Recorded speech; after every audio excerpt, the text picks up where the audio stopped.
Lie detector test, a new foster home, and high school. Yay.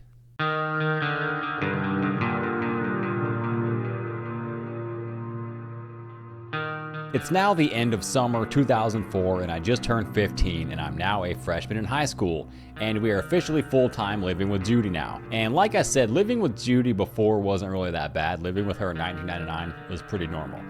Living with her this time was a fucking pain. With my mom, she was a drug addict, so outwardly she was crazy. You could tell right off the bat, okay, you might be a little kooky. With my aunt, it was more like she was really good at hiding it. She'd be one way completely in public and then a completely different way behind closed doors. It was pretty much a total mind game with her. She just wanted to make you feel like total shit. You aren't worth nothing. And every single day in this house was basically a never-ending battle.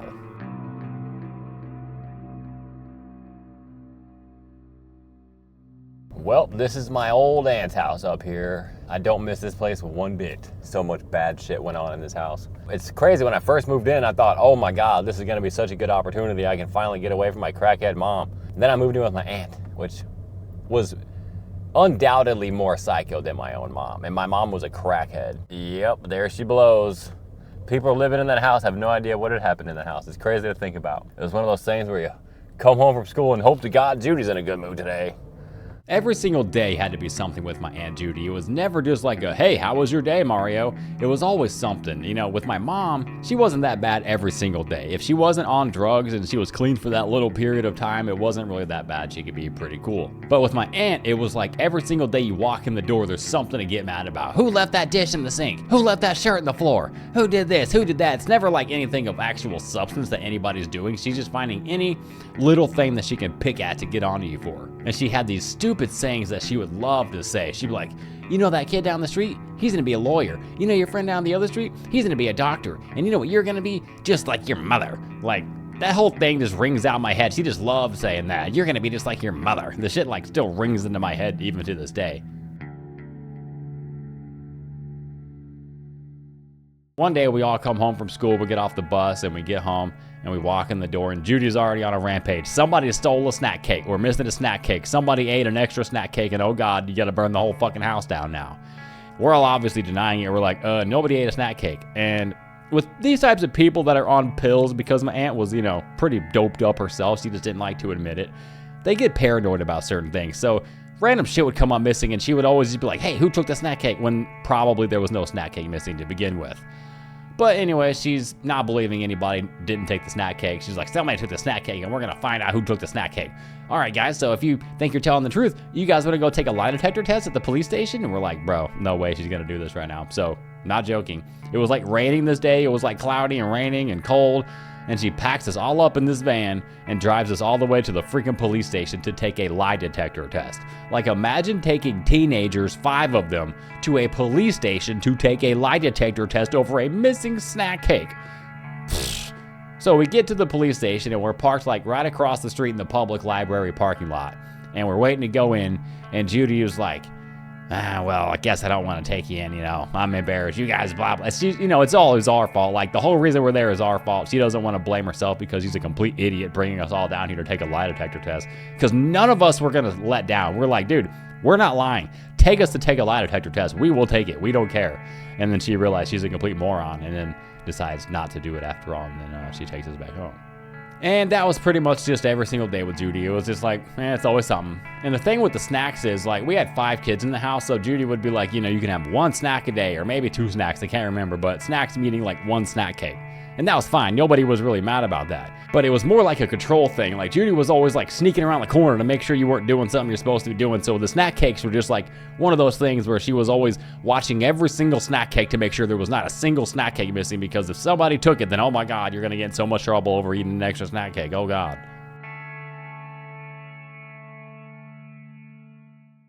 So at one point, I decide, you know what, I'm just gonna call my mom and have her come over and bring me some snacks. Because at this point, we're not living with my mom, but we can still talk to my mom every once in a while. So I call my mom and I'm like, hey, listen, I need you to bring me some snacks. And this is the fucking worst shit I ever even did at my aunt's house, which is crazy because by the way she acted, I was causing a ruckus over there. But I call my mom and say, can you bring me some snack cakes? But Judy can't know, right? I'm gonna sneak the snack cakes in and then me and all the kids are just gonna eat them, right? So later on the day, she shows up to the house and she brings over a box of Swiss rolls. And she comes into the garage with no Swiss rolls. They're still in the car. And she's talking to me, my aunt, whatever. My aunt goes in the house. And then my mom's like, hey, I'm gonna go get that box of Swiss rolls. I'm gonna put it over there in the bushes under your window. I'm like, okay, whatever. So she goes and gets the Swiss roll box out of the car and sneaks on over to the window by the bushes and puts the box in there by the bush. And then whatever. She ends up leaving. And then my aunt comes out of the car or out of the house and she's like, so Mario, what was that thing your mom put over there in the bushes? And I'm like, I don't know. She's like, oh, let's go find out. And then we fucking see the Swiss rolls and she's like, oh, so Mario, what are these? And I was like, oh, my mom just brought me some Swiss rolls, whatever. And then it was like, oh, so I guess Mario can just have his mommy buy everything. And then from that moment on, for like days in that house, like every single person was like cold shouldering me, mean mugging me. It was like the mean eyes, like all day just walking past me, just like, yeah, fuck you, you piece of shit. You got your mom to bring you snacks. I can't believe you would do such a fucking horrible thing. And that's how it was. Even like everybody was just like being so fucking mean. And every time I'd walk by somebody in the hallway, they'd be like, well, wait, Mario, do you eat your snacks? How are your snacks, Mario? And it's funny because like all the kids were gonna fucking eat these things. It's not like I was just gonna eat them all by myself. But now that Judy's mad at me, every single kid has to also act mad at me or they're gonna get in trouble too because like, oh, so you wanna go live with Mario and his mommy, huh? Is that what you wanna do? So they gotta act super mad at me too. So they're all just walking around like, so you eat your snacks? How are your snacks? And Judy be getting on it too, like saying the shit like, well, Mario can just have his mommy go get it. Hey, Mario, why don't you just call your mommy and she can do that for you? You know, it's just like so fucking ridiculous how they're treating me over this box of fucking snack cakes.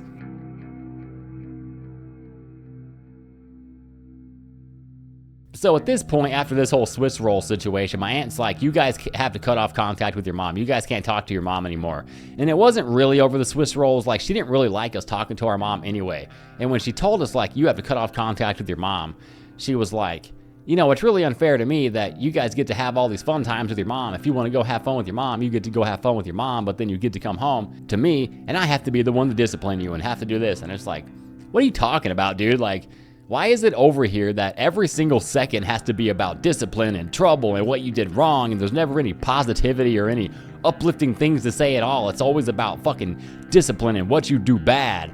And like my uncle had this belt he called Blackie, and it was just a black leather belt. And any time you did anything wrong, oh, I'm gonna go get Blackie, and it's time to get hit with Blackie. And it's like, is that the discipline you mean? Like, you're so mad that we get to have fun with our own mom that you, oh my God, I cannot believe you have fun with your mom. Now I'm just gonna have to beat you because that's what we do over here. It's like you have to be disciplined and you have to be mannered and you have to be proper and you have to be this and that. When you walk into your house and every single thing is about trouble and what you do wrong, like you're just walking on eggshells like every day. It's not even fun. You can't even like be free or relax or enjoy life because every single thing is like, oh my God, I hope this doesn't make Judy mad. Oh my God, I hope Judy didn't scream at me. Oh my God, I hope Judy's in a good mood today. It's like, Jesus Christ. I remember they used to like swat kids at school, and I don't know if they still do that now, but I know for sure that shit did work then. I got swatted multiple times. It's not like it never changed anything. I was in junior high one time and I had to go in for a swatting. And right before I got my swat, some other kid was getting his swats. And he comes out actually laughing his ass off. He's like holding his ass because it hurts, but he's also laughing because who really cares? I got to do it and all I got was hit a couple times on the ass with a freaking wooden paddle. Whoopity fucking do. So it's not like actually getting spanked or paddled even works. Most of these kids have issues that stem directly from the parents. It's not like these kids are just making up new ways to do fucked up shit. They learn it directly from their parents. And rather than actually try and root out the problem or try to find the root of the problem, like which is the parents, hey, let's go into this house and figure out what's going on to make this kid act this way. They just say, hey, let's beat the shit out of this kid and maybe they'll act right. And it's like, that ain't gonna work. So why are we even freaking still hitting kids when we know for a fact it doesn't work? Why don't we ask them like, hey, what's going on at home? Like, are you good? Are you having a good time at home? What's your parents like? Do they feed you? Do they scream at you? Do they punch you? Do they slap you? Like, what's that like? But for some reason, nobody really likes to talk about that stuff. It's just so weird. And I mean, I don't really like talking about it either. You know, it's odd. So, I mean, it's just how it is. And then some parents grow up and then keep continuing the cycles of beating their kids and stuff because they say, well, look at me. I turned out fine. My parents did it to me. So, I mean, I should be able to do it to you, or I have to do it to you, or you're going to turn out like this, or you're going to turn out like that. It's just crazy. It's like, maybe you didn't turn out great. Go look in the mirror and look at all the shit you've done, bro. I don't think you turned out great. You're beating your kids. You're screaming at your kids. You're not doing too great.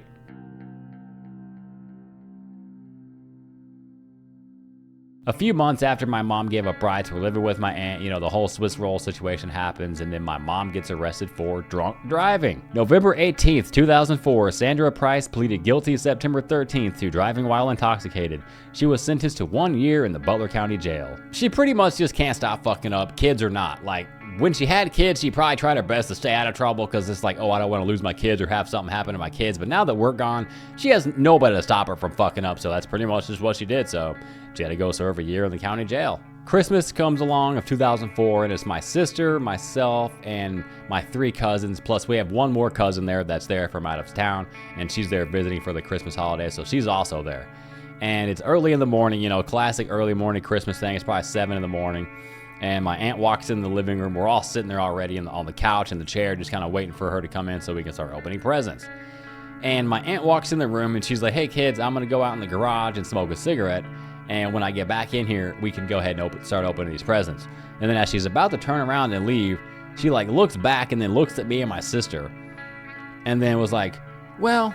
And then she comes back in and gets 2 presents from under the tree and gives them to one to me and one to my sister. And she's like, well, you guys can go ahead and start opening yours. And then just left. It was like, oh, thanks for making us feel like total shit the second we wake up on Christmas, you fucking bitch. Like, what the hell? Way to just make us feel like total shit, because it's like, oh, we can't wait for Christmas presents. We're like trailer trash, and we're used to just ripping them all open at the same time. And, it's just crazy. And all our cousins are just staring at us now, and they know that she's just being a jerk, but it's just super awkward because now we're all just feeling weird. We're like, damn, so do I open these presents or do we just wait? And we just waited because I'm like, I'm not gonna fucking open them and let her win. I'm not gonna let her fucking win by giving me the present. I open it and she comes in and she's like, yeah, I knew you couldn't fucking wait. I was like, bitch, I'm waiting. And we waited, and then she came back in and she's like, oh, Mario Carmi, why didn't you guys start opening yours? It's like, bitch, I should have thrown that shit right in her face. I didn't even want the gift anymore. It's like, dude, I don't even want to fucking open anything anymore, bro. Let's just fucking go back to sleep, honestly.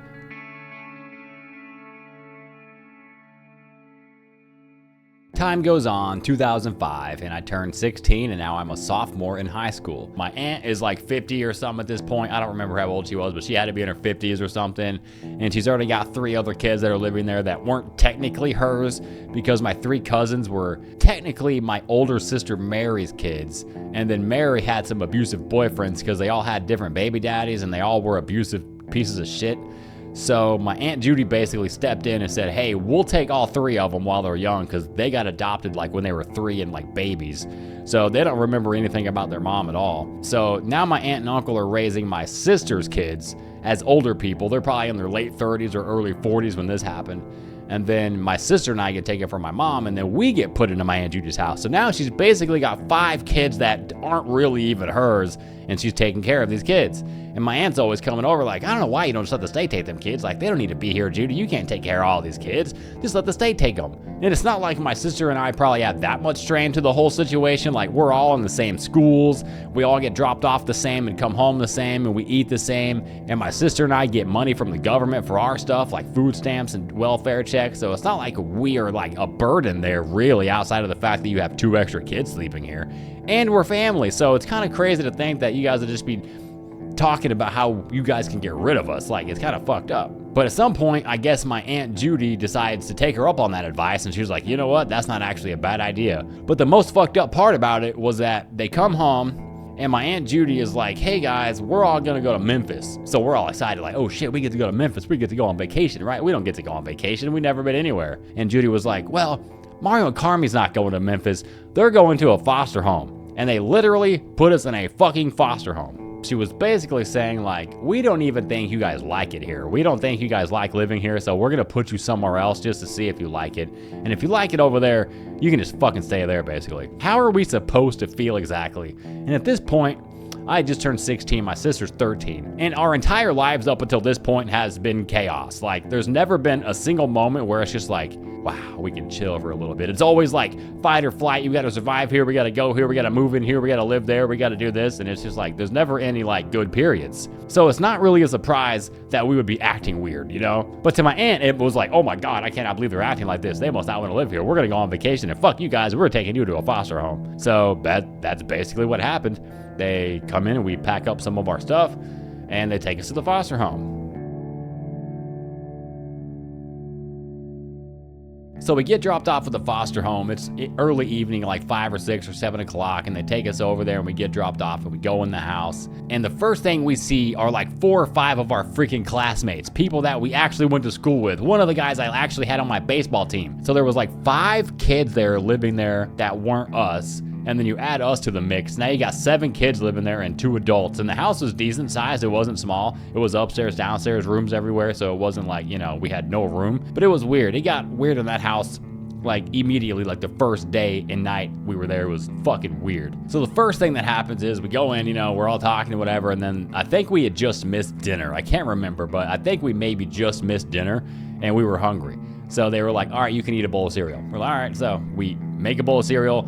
We eat the bowl of cereal, and then I'm like about to pour my milk down the drain, because that's what I do. I don't fucking like cereal milk. It's just gross and nasty.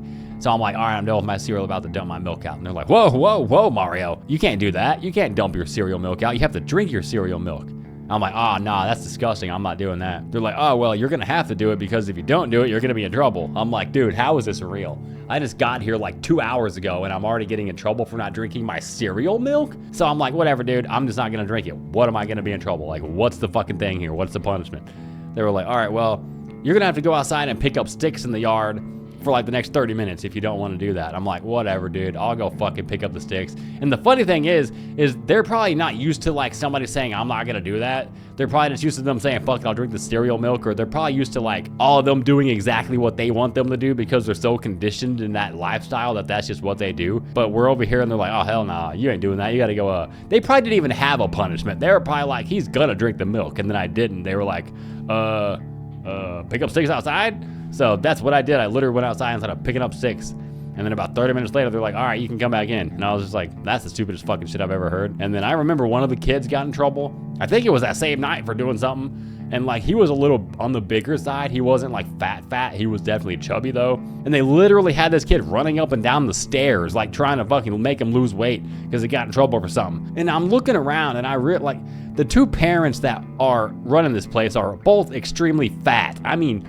extremely obese. They're not like a little chunky, they're fucking huge. So I'm like, why don't you get your fat asses on the stairs and run up and down the stairs, you fucking dicks? Like, it's crazy, guys. I remember thinking this when I'm sitting there watching this kid run up and down the stairs, and he's just like, I'm so tired. He's running up and down the stairs, and I'm just looking at them like both bellies over their fucking pants, like just standing there watching them. I'm like, this is crazy. And it kind of goes back to the same where they're like, well, I don't want you to be like me. It's like, well, make better decisions, eat better, you know what I mean? But anyways, so then the first night, it's like, okay, it's time to go to sleep or lay down or whatever. And they're like, all right, you guys can go downstairs, and then they stay upstairs. So we all go downstairs and we're all chilling in this little main living area. And they're all telling us like all the stuff like that's going on in the house and what they do. And they start whispering and start acting hella weird. And they're like, by the way, you can't say everything out loud because Big Brother's always listening. We're like, what do you mean? Big Brother's always listening. What the fuck are you talking about? And as soon as like I ask that, we hear somebody from upstairs say, you better stop talking, blah, blah, blah, go to sleep. We're like, dude, what the fuck? So then I realized they actually have cameras and shit like all over the downstairs and all over the house so that the parents can monitor like everything that's going on at all times. And I was like, dude, this is fucking weird. Like at Judy's house, like she would just be lurking in the corners, like trying to see what you're going on. These people had fucking video cameras. I'm like, okay, this is next level shit. I never heard of this shit. So then we're hanging out a little bit more.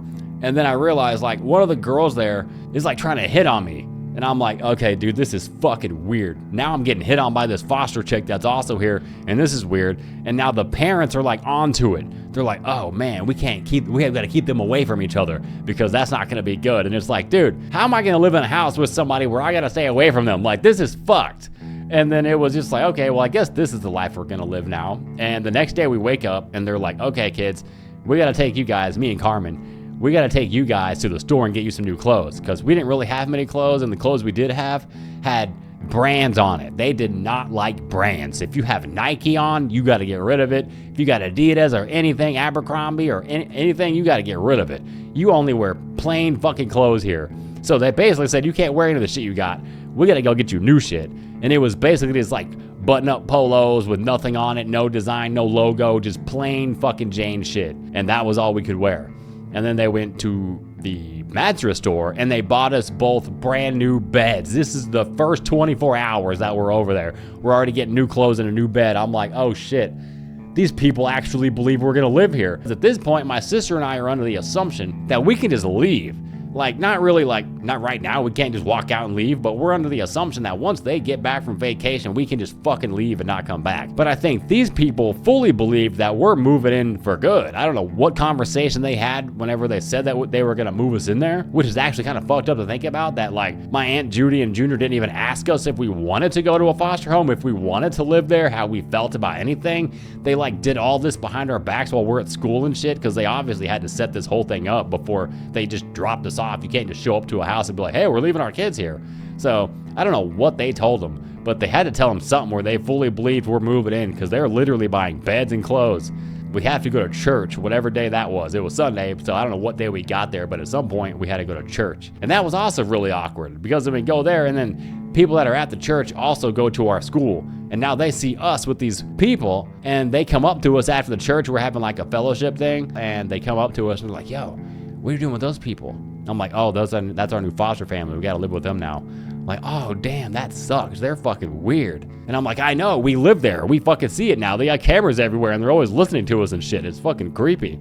And it's like, I'm not even trying to really talk shit about those people. That's just kind of like the thoughts that I had in the house. You know what I mean? I'm like looking back, I'm like, that's kind of crazy to look back on. And I remember just looking at that kid running up and down the stairs, and I'm just like, this is fucking weird. This is like weird. What the fuck? And I don't even know if I would call what they did abuse. Like, they weren't beating kids by any means. Like, they were just weird, you know? And like, I don't even know what to say about that place. But it didn't last forever, because thank God my aunt and uncle finally came home.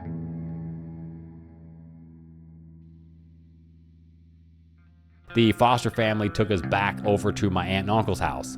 And now rewind back to Joplin, when my mom and my stepdad tell my sister and I, come to the hallway, kids, we want you to pick a parent. Literally ×2, that's what happens here. The same exact fucking situation. We're all at the circle kitchen table. We're all just sitting there. It's my Uncle Junior, my Aunt Judy, and the two foster parents, and then me and my sister are sitting there. And they're basically like, okay, kids, so what do you want to do? And I was like, we want to stay here, Judy. We don't want to go over there and live with them. Like, why are we even in this position where we have to even pick? Like, can't we just stay here with our own family and our own cousins and shit? I imagine they were cool with it, because we did stay there. Like, that was that, and the foster family just had to leave, and it was extremely awkward, because like, I remember they bought the bed and the clothes and everything, and they were even bringing that up when they were there. Oh, well, we bought you a bed, you know, we bought you clothes, we did this, we did that, like basically trying to convince us to leave Judy's house and go live at their house. And I'm like, fuck that. I'm not going over there at this point. I'll just go back and live with my mom. Like, quite frankly, I don't care if she's in jail. Just send me up to the jail too. At this point, I don't even give a fuck.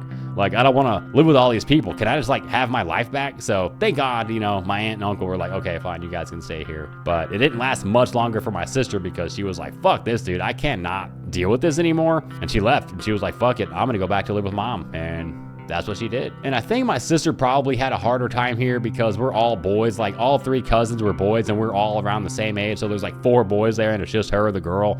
And the only other woman in the house is Judy. And who the fuck wants to sit around talking to Judy? And I know for sure my aunt was just a complete bitch to my sister, like all the time. I don't even know why. She was just like a total bitch, like getting in her face. Like one day she showed up to my sister's school and like got in her face in the bathroom and was like threatening her because she wanted to go back and live with mom. And it was like this whole fucking thing. And she was like, bro, I can't live here anymore. So she did get to go back and live with my mom. And I stayed back with Judy because it's about to be my junior year. I'm about to turn 17, and I stayed there because I'm just trying to finish high school at this point. I'm just like, if I can finish high school, I'll be happy. And then a couple years later, I got kicked out.